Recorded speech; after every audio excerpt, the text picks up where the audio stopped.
Check, check. 1, 2, 3, 4. Let's go!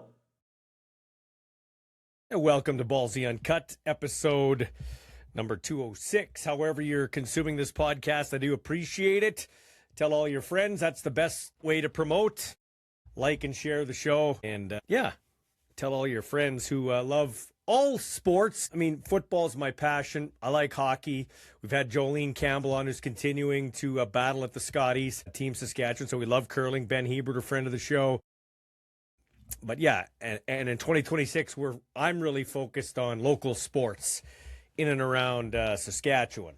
And we're going to talk to Craig Astle, who is a Olympic weightlifter out of Saskatoon, currently in the running for Muscle and Fitness, Mr. Health and Fitness in the Muscle and Fitness magazine, or on the cover of Muscle and Fitness on the website. $1,000 if he wins. Right now he's sitting fifth. There's a week to vote. I'll have the link in the comment section at the bottom of this, and you'll be able to vote. I think it's one free vote. I'll get all the information from Craig coming up here, but it's one free vote a day, I think, and then you can buy votes. Yeah, help him out.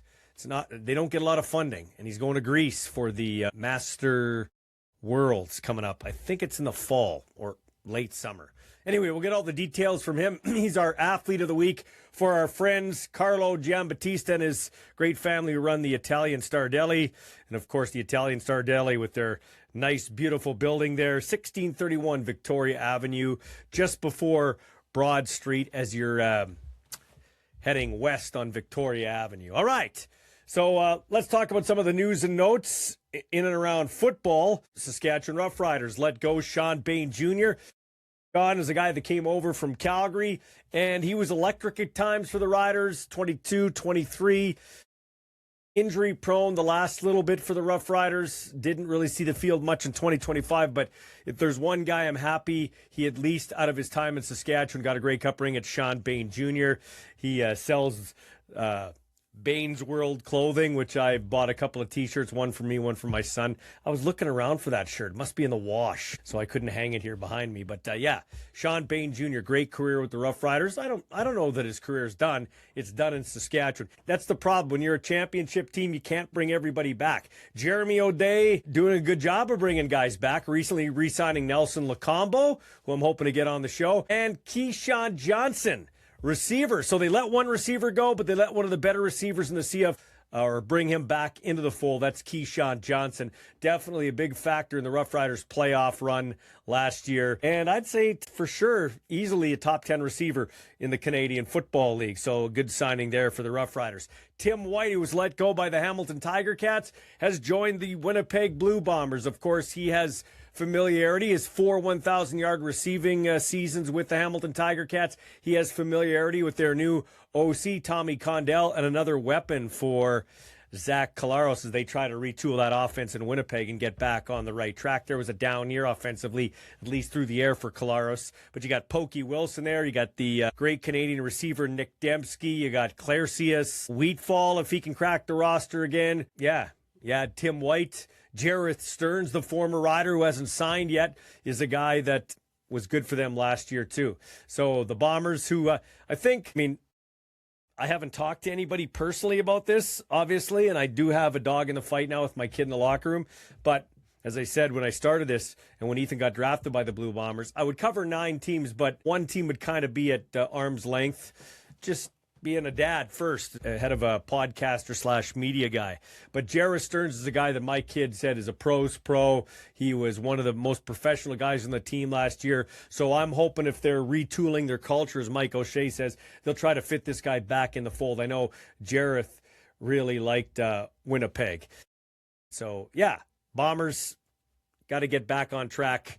And, a lot of pressure on them. Winnipeg and Saskatchewan, the two hotbeds of football in the CFL, and the Winnipeg Blue Bomber fans, after a long stretch and a 29-year drought for the Grey Cup, have been accustomed to being in the West Final and being around it. Last year, they lost in the East semifinal. So I think that's a nice signing. Although Tim did start his season slowly last year with Hamilton with a lot of untimely drops. I think actually the last couple of seasons early on, but he catches steam as the season goes on. So we'll see how he does with the Winnipeg Blue Bombers. And like I said, familiarity with Tommy Condell, their offensive coordinator. All right. So the big football story is the snub of Bill Belichick. He is not a first ballot Hall of Famer, which I put online is an absolute joke. That the Hall of Fame now has taken a big dent with regards to credibility. And you could say, well, he's a cheater. He cheated, Spygate and all that stuff, deflated footballs. You know what? They lost draft picks. He got the biggest fine in NFL history. So he paid his price. And you think everybody in that Hall of Fame is clean? They haven't cheated, haven't taken steroids, haven't used stickum, haven't done, like, come on, that hall's full of cheaters, okay? So don't give me that argument. And let's go through some of the facts here.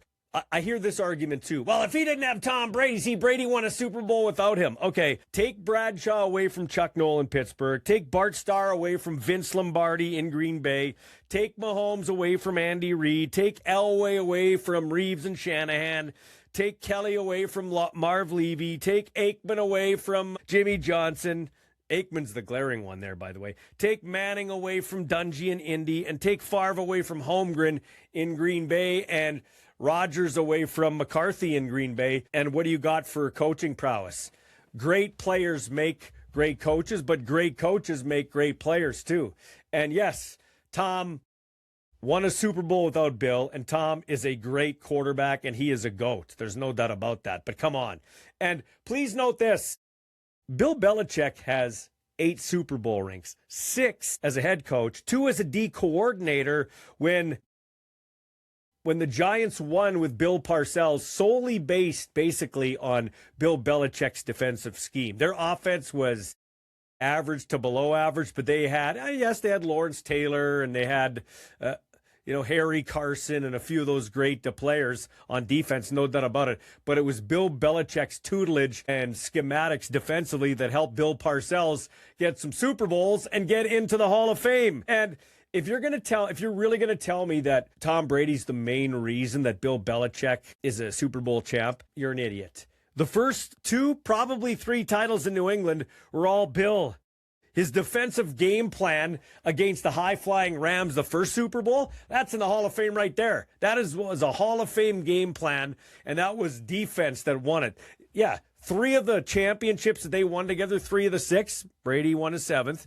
It's Bill Belichick. So, no, he's a first ballot Hall of Famer. It's just some nerdy writers who are mad because Bill wasn't nice to me. Bill treated me poorly, so I won't vote for him. Hey, there's a lot of guys I don't like in pro sports. There's a couple guys with the Riders I don't like. Not players, not coaches. There's a couple guys with the Riders I don't like. But you got to give them their due. They won the Grey Cup this year. So you got to be a man. Bill Belichick, yeah, he cheated. He paid the price. Lots of cheaters in the Hall. Lots of cheaters in the Hall. Come on, give me a break. Guy won 6 Super Bowls as a head coach, 2 as a defensive coordinator.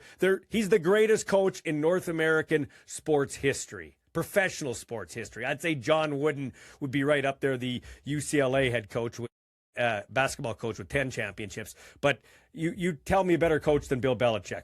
I'll wait. No, not Don Shula. No, not Al Arbor in hockey. No, not Glenn Sather. No, not Andy Reid. Although Andy Reid's pretty close.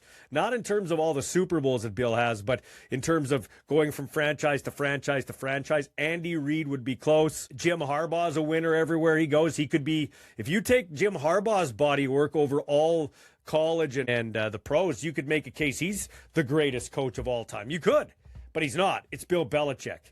Bill Belichick is the greatest coach of all time. Better than Lombardi, better than Shula. Yeah, Shula, great, man. You won a Super Bowl with the Dolphins' undefeated season for sure. All-time winningest coach in regular season play. Probably a better dude than Bill Belichick. I don't know either guy personally. Of course, God rest his soul, Don Shula's passed away. But come on.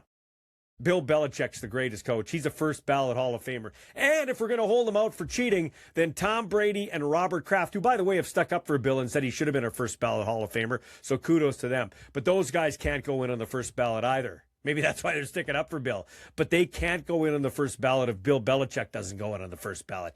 Give me a break. Make it make sense, because it doesn't. Athletes aren't built during the season. They're built here. in the off season, where real progress happens. At the Den Sports Performance and Agility Center, they don't just train, they develop. For athletes ages 13 to 17, they offer team packages and individual group training with up to 5 weekly sessions of your choice of dryland or strength-focused work. Every program blends strength, agility, balance, mobility, speed, and recovery with a focus on durability that most programs overlook. Because showing up on game day means staying strong all season. Every session is coached by a certified speed and strength specialist and focused on long-term athletic success, not quick fixes. Flexible programming, real results. The Den Sports Performance and Agility Center is where serious athletes level up. Book your spot now at thedenyqr.ca. Craig, welcome to the show. I appreciate you taking time out of your schedule. You're a busy man trying to train for the Masters Worlds coming up in Greece, and you are currently in the running to become a Mr. Health and Fitness with Muscle and Fitness. Tell me about that. Yeah, we found this. I guess I found it on Instagram. We were just kind of browsing, and we saw this opportunity for to win $20,000 and to get the cover of Mr. Health and Fitness. And it kind of suited me because, well, I'm always in the gym. Health and fitness is kind of my life, I guess, I suppose. And then, of course, traveling to being a master's lifter, traveling to Greece, we don't get a lot of funding. So the $20,000 really appealed to me. Yeah, no kidding. So what would it cost you to take part in this event coming up in Greece? And when is this coming up, by the way? So September 17th, I believe it is, or the 13th to the 23rd or whatever it is. It's a pretty big event. There's a max of 1,500 athletes, I think it is. So it's a fairly sizable event. So cost, I mean, there's a ton of cost that goes into, well, first and foremost, obviously training. I pay for a coach out of Edmonton. I travel to Edmonton almost, once a month just to go train with a coach. Otherwise, I train remotely. And then the specific cost, I suppose, to actually traveling to Greece, tickets are, $1,500 to fly. I have to be there. Well, I don't necessarily have to be there, but just acclimatize to the time change and all that wonderful stuff. So I'm probably going to be there 3 or 4 days before. So, of course, accommodations for a week in Athens. Then, of course, meals and all that wonderful stuff and travel around. So, I mean, I'm looking, and that's just for myself. Of course, my coach isn't funded either, so I'm going to try to do the best I can. And if this does happen, this whole Mr.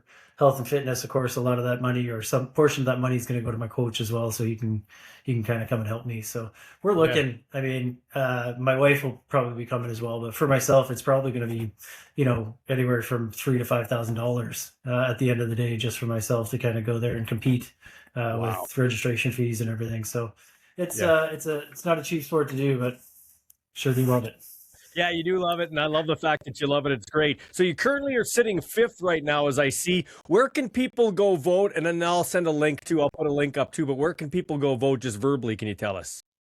So it's mrhealthandfitness.com /2026/Craig-Astle.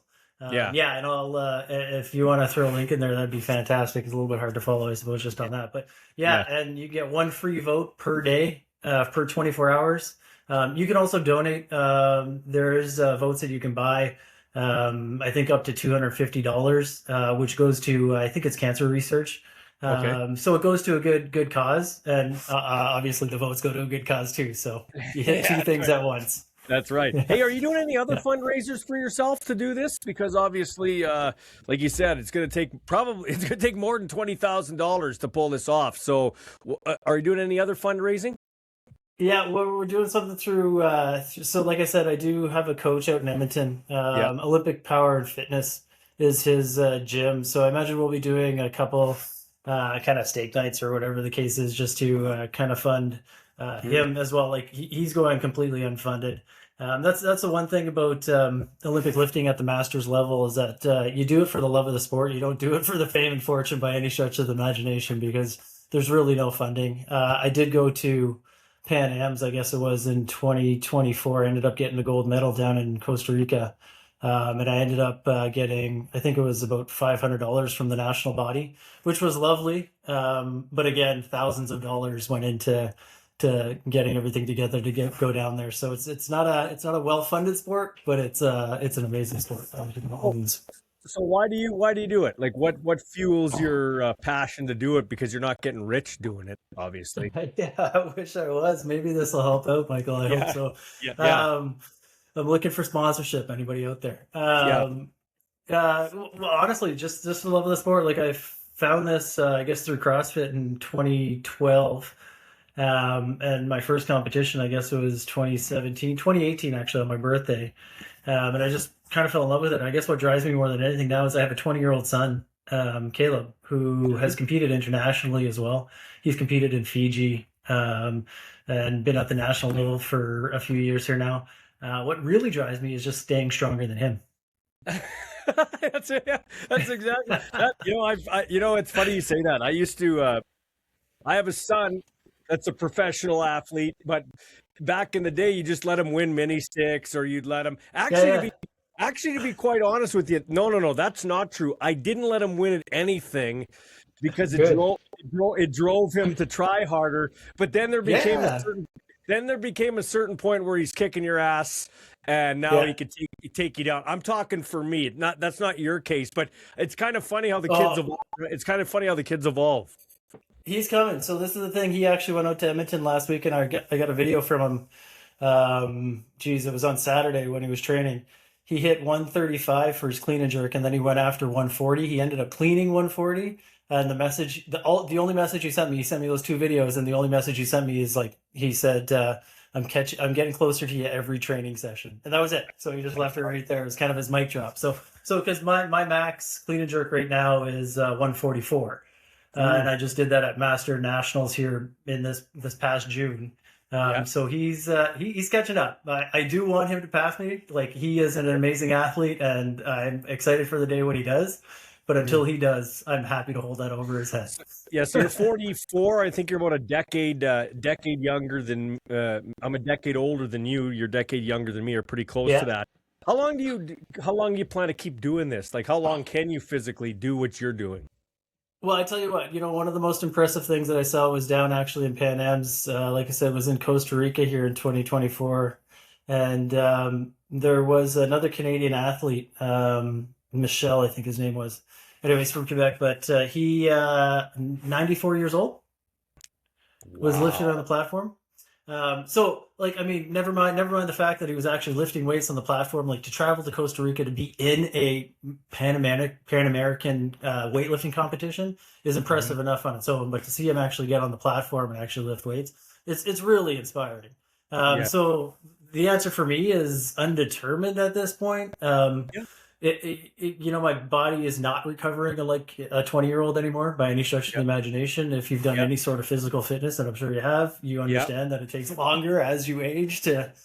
So to be competitive at a high level is getting more challenging. One of the big goals outside of Worlds is to actually make senior nationals this year.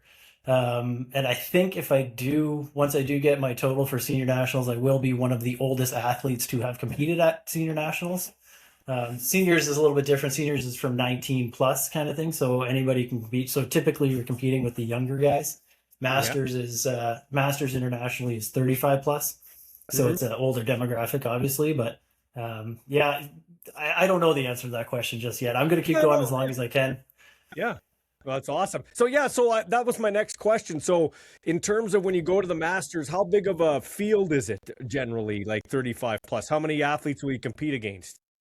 Yeah, so, well, like I said, the total athlete count, I think, is going to be capped at about 1,500. So how Masters works, how weightlifting works generally is weightlifting is subdivided into body weight categories. Right now, I'm lifting as a 79 kg athlete. But they're changing in August. I'll go down to a 75 kg athlete. So typically, like in a senior event, you would just compete against other athletes that are 75 kg, regardless of age. Right. Once you get to the Masters category, like I said, it starts at 35 internationally. It actually starts at 30 nationally in Canada as a Masters athlete. So then they go into 5-year increments. So this year I'll be competing for the first time in my it's 45 to 49 age range, and then a 75 kg athlete. So how many athletes? I would take a guess at I would probably have a field. 75 is a pretty popular body weight for weightlifting. So I'm going to guess I'm probably going to have about 20 to 25 athletes that I'll be directly competing with on the world stage. So that's awesome. So you get to vote once a day, one free vote a day. You can buy votes, and I'll put the link up. Hey, so you talked about you and your son. You mentioned a wife. Is that like a family affair? Like, is she in health and fitness too, or what's the deal? No. Lisa's actually she's driving to try to get. She just recently had a surgery here, so I don't know that she's going to make the qualifier for Worlds this year. But that is a goal for her as well. She would like to try to make it to nationals anyway. She just recently started. It's only been a couple of years, but very impressive. Like, she's come a long way. Working with her coach again, Kevin Zimmerman out in Edmonton. He's an amazing coach.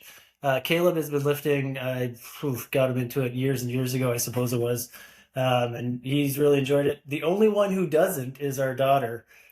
She took to track, so she's a track star. She likes to do 60-meter sprints and 200-meter sprints, and that's not my jam. But well, I know Lisa. I know Lisa, family friend. So I never pictured her as a power lifter. So that is unbelievable. So my last question, kind of funny, is like three weightlifters in the family and a track star. What the hell's the grocery bill? Like, how much is the grocery bill a month, bro? Like protein and all that stuff. Yeah, no kidding. Yeah, it's funny. We went to Costco on Saturday, I think it was, to get some cheese and stuff, and ended up spending like $600. Chicken was on sale. What was I supposed to do? I don't know. So yeah, there's a lot of protein in the house. That's for sure. It's not cheap. That's for sure. That's funny. And we should let people know you're like Saskatoon based. Is that correct? Yeah, for sure. We're in Saskatoon. We've been training out of Saskatoon here for years. So yeah. So and lastly, one more thing. So Edmonton, I obviously it's a good coach, it's a good gym. Why Edmonton? Like, how did you hook up with this coach and to travel to Edmonton once a month? Well, I've kind of been around. Like, I started with a gym here in Saskatoon, and it's just I guess my growth trajectory. You kind of get to a point sometimes where it's like you need to find something new. So initially, before I ended up with Kevin, I was actually with an organization out of Oregon, Catalyst Athletics. I was doing their group training for quite some time, and they're the ones that actually took me through and ended up the training that I was doing ended up getting me that gold medal at Pan Am's. Yeah. So it was decent training. The challenge was, of course, it's in Oregon. It's not very convenient to just get down there for a training camp. Yeah. Great system, great training that they had, great coach. But I just wanted to find something a little bit more local. In talking with some of my friends who also weightlift, they recommended Kevin. And Kevin, I've seen Kevin in the past. I've met him. I knew him. Not really good, but I reached out and asked if there was any interest in maybe taking on another old athlete like me with some of the goals that I have. And he said he'd do it, and it's been a great fit, honestly. I wouldn't change it. It'd be great to have somebody like in Saskatoon, but it's been a great fit. Awesome, man. Hey, well, we wish you the best of luck, and I will post the link. And let's get out and vote. We got a week to help Craig get 20 grand. To help him go to Greece. That's right. Buy votes. It goes to charity. And then, of course, the charitable, it'd be nice it'd go to a great cause, too, with Craig. Thanks for your time, man. I appreciate it. Thanks, Michael. I appreciate it.